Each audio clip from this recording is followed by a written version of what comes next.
So, the 570S Spider, what's it like to drive? Well, apart from the obvious, it's basically the same as the coupe, and that's because of its construction. The carbon fibre tub, McLaren hasn't had to add any strengthening to.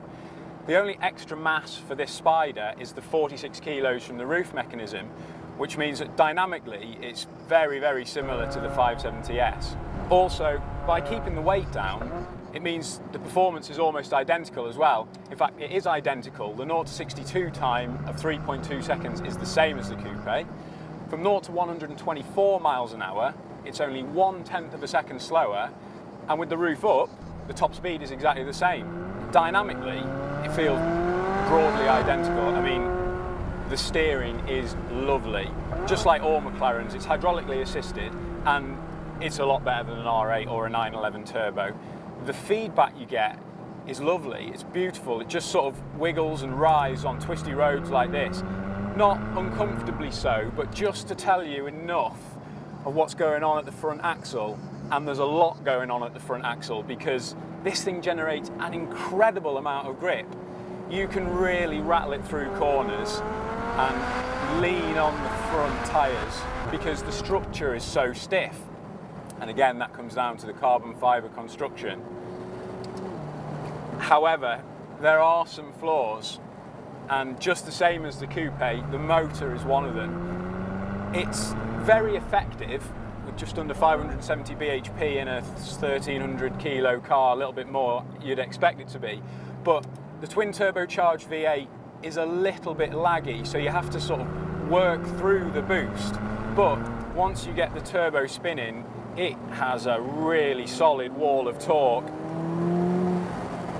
And the gearbox is quick too as well. Downshifts you can hear just blip through with a really nice throttle blip on the way down.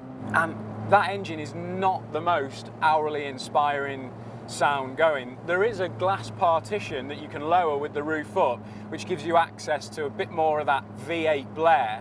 But compared to something like an R8 Spider with its naturally aspirated V10, we'd still go for the Audi.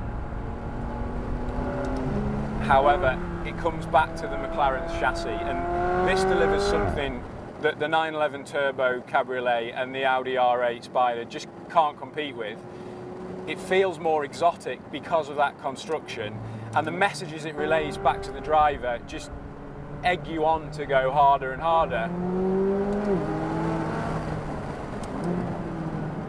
But it's civilised as well in here and on the road, because with McLaren's active panel, you can stiffen the chassis up so it stays really flat and level through corners, or you can dial the chassis mode back to normal, and just like the coupe, it has this really lovely, comfortable lope along undulating roads, and it's not taxing to drive long distances at all.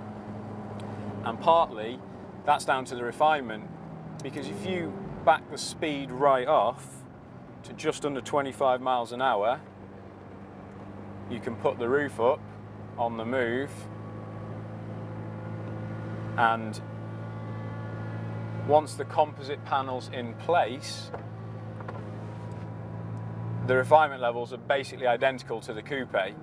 I mean, McLaren claim this is a lot quieter than a 650S Spider, and we've been up and down the motorway this morning, and on some big wheels and tyres, there isn't a lot of road noise, to be honest.